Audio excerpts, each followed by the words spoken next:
Regular a mídia, então. Como você avalia, Molica, essa declaração do ex-presidente Lula? Bem, esse é um tema antigo no PT. Vamos lá. Nessa entrevista, o ex-presidente Lula focou muito na questão da internet, o que é interessante. Isso é um desafio para o mundo inteiro, né? Um desafio para as democracias e até para as ditaduras, né? As ditaduras, como a China, resolvem, corta o sinal, dificulta o acesso e tal. E na democracia, como é que se resolve isso? Porque a internet tem a questão do anonimato. Qualquer um de nós pode discordar do que vê na televisão, do que ouve na rádio, mas a gente sabe quem emitiu, a gente sabe a responsabilidade daquela emissora. Na internet você tem uma coisa anônima, muitas vezes, as fake news, né, essas notícias que não são notícias, que são fraudes. Então isso é uma questão de desafio mesmo para a sociedade, as sociedades resolverem, porque é um território livre, sim, é um território livre, mas tem que ter responsabilidade.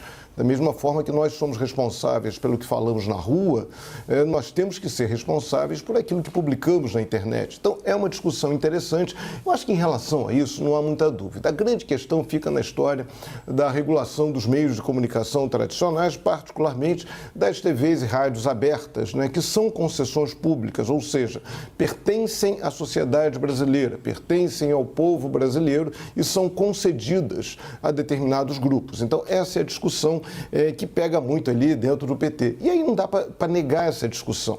A Gleisi Hoffmann, né, que é presidente do PT, fala muito em regulamentação do que está escrito na Constituição. A Constituição tem artigos que tratam para se evitar o monopólio ou oligopólio dos meios de comunicação, a tal da propriedade cruzada, o mesmo grupo ter vários veículos de comunicação, muitas vezes na mesma cidade, e a questão também do estímulo à produção regional. Mas aí, no fundo, quando a gente olha bem, tem um artigo da Gleisi publicado no ano passado, tem uma preocupação muito grande com concentração de mídia e com a tentativa de diversificação de opiniões, diversificação de propostas. Essa é a grande história, né, que o PT foca muito.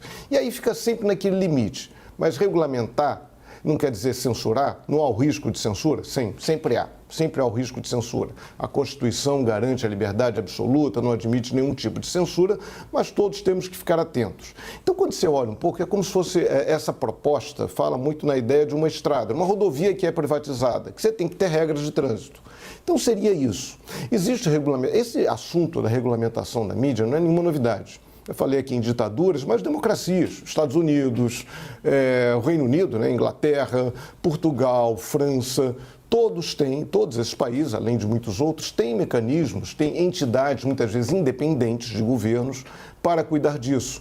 Em Portugal, eles tratam muito da questão do direito de resposta também. A França tem uma regulamentação, até mudou de nome agora, no dia 1º de janeiro a entidade mudou, ARCOM, Autoridade de Regulação da Comunicação Audiovisual e também, enfim, numérica. Basicamente também tratando da internet. Aí fala em garantir o respeito ao pluralismo político dos meios de comunicação.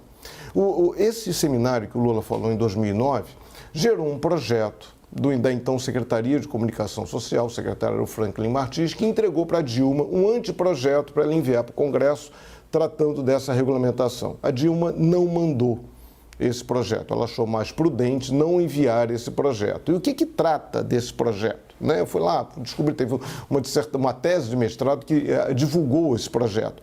Tratava dessa questão de evitar a concentração dos veículos de comunicação, proibir o aluguel de horários, também falava em produção regional, mas dizia alguns temas mais delicados, né, que falava, por exemplo, garantir, evitar, respeitar a individualidade, respeitar cada pessoa, a privacidade de cada cidadão.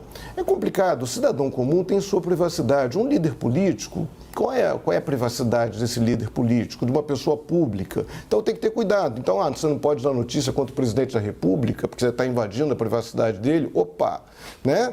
Sempre com cuidado, sempre com muito cuidado.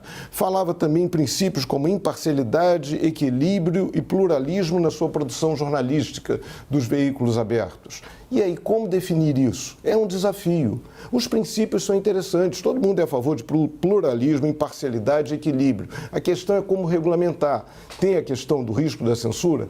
Tem. Como fazer isso? Não é delicado. Grandes democracias já se debruçaram sobre isso. Citei aqui os Estados Unidos, posso citar o Canadá, Reino Unido, França, como Portugal. Como resolver? Agora, é uma questão que pode e deve ser encarada. A gente não pode também tratar isso como se fosse um bicho-papão. Não é bicho-papão, é um tema importante para a sociedade que deve ser encarado, que pode e deve ser discutido. E sempre olhando a questão principal, a garantia da liberdade, que é um princípio fundamental da democracia brasileira. Isso é fundamental, a liberdade, a garantia, a livre expressão. Isso é que é determinante, que tem que ser o ponto de partida e o ponto de chegada de qualquer discussão sobre isso. Elisa.